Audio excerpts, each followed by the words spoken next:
Aneh, semakin pinter dia, semakin gak jelas sekolahnya. Nah, aneh. Jadi mereka tuh kayak artis sebetulnya. Kalau orang sekolahan mah pasti nggak bisa jadi hacker, karena pikirnya terstruktur. Kalau dia nggak. Ini, jadi saya ada satu orang dulu di Polhukam, jago jaringan segala macam, jago juga hacking. Dia dilatih di Rusia 6 bulan kali, khusus di tempat tertutup di sana. Jadi kayaknya KGB juga dia. Dan saya pakai dia dipakai di pertahanan kan aman. Jadi saya percaya dia, saya bawa ke Maritim, ke LPS sekarang ke sini. Tapi bukan dia aja, di tempat lain juga banyak hacker-hacker yang jago. Jadi suatu saat kan saya selalu bilang LPS nggak bisa tembus. Gua pikir gue udah jago, hebat ya. Quality controlnya, quality assurance-nya, quality controlnya tidak dilakukan dengan baik pada waktu itu ya sebelum diluncurkan. Saya nggak tahu, mungkin di sini bukan programmer kali, jadi pikirnya bukan engineer lah. Jadi pikirnya kalau itu dibuat langsung selesai, langsung bagus. Kalau saya kan walaupun ekonom, saya juga dulunya insinyur dan di lapangan, jadi saya bisa tes. Biasanya kalau insinyur desain tuh dites dulu di lab, habis itu di skala kecil, baru skala besarnya. Dari situ kita untuk deteksi kesalahan-kesalahan yang mungkin terjadi. Apalagi software itu kalau buat nggak pernah sekaligus jalan semua. Anda lihat Windows 1, 2, 3 sampai sekarang kan, Windows 11, 12 sekarang. Windows berapa? 12 ya? 11. Kenapa? Ya karena kesalahan dibetulin terus dari waktu ke waktu. Jadi pembuatan software itu seperti itu memang. Cuma harusnya pada waktu di launch udah minimum salahnya. Itu mungkin Pak Sekjen bukan orang elektro. Saya elektro. Tahu dikit lah. Emang dulu saya bikin coding waktu mahasiswa, coding bahasa mesin dulu. Udah lupa sekarang sih. Terus gimana kenalannya dengan hacker? Hacker tuh aneh. Semakin pinter dia, semakin gak jelas sekolahnya. Nah, aneh. Jadi mereka tuh kayak artis sebetulnya. Kalau orang sekolahan mah pasti nggak bisa jadi hacker, karena pikirnya terstruktur. Kalau dia nggak. Ini, jadi saya ada satu orang dulu di Polhukam, jago jaringan segala macam, jago juga hacking. Dia dilatih di Rusia 6 bulan kali, khusus di tempat tertutup di sana. Jadi kayaknya KGB juga dia. Dan saya pakai dia dipakai di pertahanan kan aman. Jadi saya percaya dia, saya bawa ke Maritim, ke LPS sekarang ke sini. Tapi bukan dia aja, di tempat lain juga banyak hacker-hacker yang jago. Jadi suatu saat kan saya selalu bilang LPS nggak bisa tembus. Gua pikir gue udah jago, hebat ya. Ada yang bilang, Mas, tembus Mas. Masa sih? Bisa. Coba kirim hackernya kayak sekarang datang tuh. Mungkin 8 orang, satu grup hacker terkenal. Itu ranking internasional, ada rankingnya. Rupanya dia ranking 6 internasional di dunia. Mereka biasa dipakai ngehack untuk tes Google yang lain-lain besar-besar. Ya udah, datang ke tempat saya. Gak bilang, dia ngomongin ini. Gua nggak peduli itu. Bobol tuh punya LPS. 5 menit bobol. Jago juga nih orang. Ya udah lu gue sewa lah. Kan kalau kita nggak bisa ngalahinnya, kita rangkul mereka, dan mereka baik, merah putih semua, ya kita kasih ruang untuk bantu LPS sehingga LPS kuat banget. Sekarang nggak lama lagi kita akan memperkuat sini juga. Jadi ditarik buat bayar ditarik gimana? grup yang sama ini ditarik buat jadiin konten itu atau beda lagi? Yang sama, yang betulin ini baru sedikit yang datang loh, baru satu yang bantu. Kalau kurang akan saya datangin beberapa orang, langsung sebentar selesai. Cuman masalah kan yang kode source code-nya kan belum bisa diapain nanti yang program itu. Nggak ada gunanya juga banyak kalau gitu. Nanti kalau saya datangin 3 langsung selesai. Nggak, mereka jago-jago orang Indonesia semua. Jadi teman-teman harus sadar bahwa orang kita banyak yang jago betulan.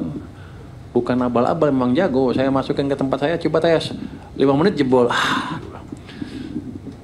Karena ada beberapa yang biasa kan orang di setiap kantor kan sombong-sombong tuh orang IT-nya. Punya saya jago, punya saya jago, dia kasih itu nggak mau. Ternyata begitu diuji jebol, baru saya marah-marahin, lo ternyata jebol, lo parah lo.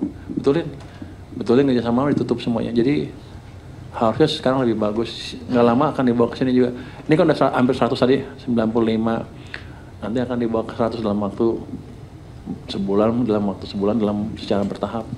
Nanti tiap saat dites oleh hacker-hacker yang tadi yang lain itu untuk melihat bahwa ini sistem IT kita betul-betul aman.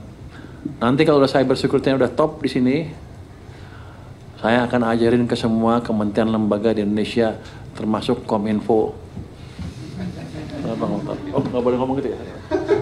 Langsung nggak boleh. Enggak, kan sering bobol. Kita tuh katanya perbankan, kita ajarin juga nanti dari sini. Waktu di LPS saya udah tawarkan teman LPS bukan leading sector kan, kalau keuangan kan bisa masuk ke pemerintah. Nanti makanya teman-teman IT di keuangan ini sekarang lagi belajar keras untuk meningkatkan kapasitinya, kemampuannya. Jadi nanti saya harapkan kan setahun 2 tahun lagi sistem keuangan Indonesia nggak akan gampang dihack lagi seperti sekarang ini. Mungkin itu, usah baca ini. Sisi sebelah kanan. Ini saya laporin sedikit tentang lapor Pak Purbaya. Progres penanganan 10 ya LPP ya. 10 lapor yang kemarin. Jadi lapor LPP per 20 Oktober pukul 8 pagi yang masuk melalui WhatsApp LPP sebanyak 28.390. Oh ternyata melambat ya growth-nya ya. Gini gitu, melambat growth-nya ya. Sudah diverifikasi sebanyak 14.025 laporan, ada 722 aduan, 353 masukan, 432 pertanyaan, 12.000 lain-lain. Ini sedang dalam proses verifikasi sebanyak 14.365 laporan, telah diverifikasi untuk ditindaklanjuti sebanyak 437 laporan yang terdiri dari 239 masalah DJP dan 198 DJBC. Wow, berbalik sekarang. Tindak lanjut aduan pada periode 17 Oktober ada beberapa ini ya, kan kita cek ya. Ada aduan yang tidak benar, yaitu tidak benar bahwa bea cukai nongkrong, yang saya bilang nongkrong di Starbucks tiap hari ternyata bukan bea cukai. Coba kasih lihat fotonya, ada gambarnya ada nggak? Nah ternyata bukan bea cukai nih, Starbucksnya ini. Ya play. Dapat dari CCTV. Bisa di play. Wah, aku bisa play. Bisa play.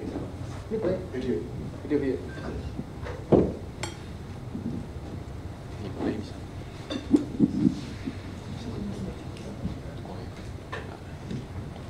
Ya ini videonya ya. Kita datangin Starbucksnya, kita cek seperti apa sih itunya. Ternyata bukan orang masih. Ini video lain kali lo. Ini yang betul. Jadi bukan orang bea cukai ternyata. Terus yang kedua juga tidak benar ada pungli kantor wilayah Tanjung Pinang. Laporan tersebut ternyata tentang pajak daerah. Ada lagi tidak benar bea cukai Marunda meminta pembayaran tidak resmi denda cukai. Lu kalau bikin kayak gini orang nggak percaya, semuanya tidak benar. Ada yang benar nggak? Ada. Tidak benar pemeriksaan jalur merah bea cukai memakan waktu lama. Pengadu tidak bisa, yang kedua, pengadu tidak bisa dikonfirmasi namun akan dilakukan pendalaman lebih lanjut. Yang pertama, dugaan penjualan kembali pita cukai di Madura.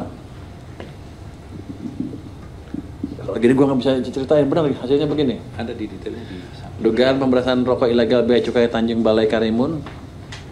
Ini nggak bisa dikonfirmasi ya. Dugaan ketidakmampuan kewajiban perpajakan.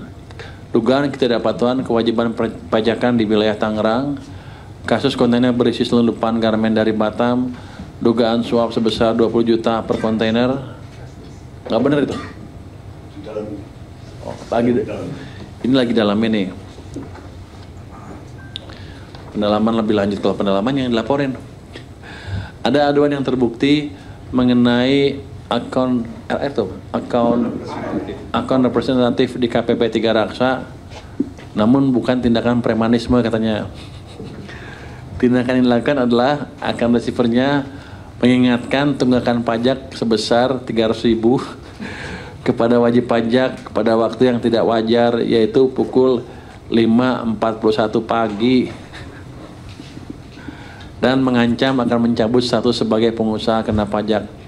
Setelah klarifikasi kepada AR disebabkan karena beban kerja yang sangat tinggi dan takut lupa, kepada AR yang bersangkutan akan dilakukan pembinaan terkait komunikasi yang patut terhadap wajib pajak. Nggak masuk akal alasannya. Coba kasih sanksi sedikit deh. Jangan dilatih aja, dihukum sedikit deh. Kan penjelasannya nggak masuk akal. Dia ngejar uang 300.000 jam 5 pagi. Agak aneh. Stres, mabuk kali malamnya dia. Jamnya kecepatan. Jamnya kecepatan. Udah ketok rumah orang. Woi, bayar. Kasih sanksi sedikit ya. Iya, Pak. Ada juga pengaduan yang tidak benar. Jadi ada beberapa pengaduan yang nggak bisa di ini, nggak usah banyak-banyak, nggak usah di ini betul ya. Iya, Pak. Ada juga yang Udah kan tadi yang ini ya. PBB. Jadi gini, kadang-kadang nggak bisa diklarifikasi karena mereka juga ragu yang nelpon siapa gitu. Orang pemerintah, tim ini apa bukan, atau orang lain memeras. Jadi untuk itu ini sama nih, nggak sepanjang ini isinya sama nih detailnya. Untuk itu saya nggak mau baca detail, capek. Saya tahu kelemahannya kan, berarti yang 300.000 ini. Jadi gini. Oh yang baru ya, ini yang baru nih. Iya. Gini, untuk itu saya lupa kasih tahu waktu itu adalah nomor kontak yang akan melakukan konfirmasi ke pelapor itu harus clear. Nanti nomornya tolong disebutin ini. Gini. Ya, itu udah ada ya. 0815 9966 662. Kita akan melakukan konfirmasi pakai nomor ini. Jadi kalau di luar nomor ini nggak usah diangkat kalau untuk itu ya, kecuali temennya ya. Atau nggak diangkat temennya itu.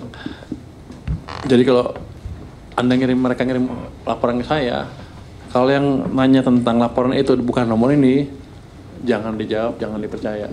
Jadi kita akan hanya melakukan pakai nomor tunggal ini, biar orang nggak takut. Nanti yang nelpon pegawai pajaknya. Oh. Oke, ini pengaduan baru. 1. Assalamualaikum warahmatullahi wabarakatuh.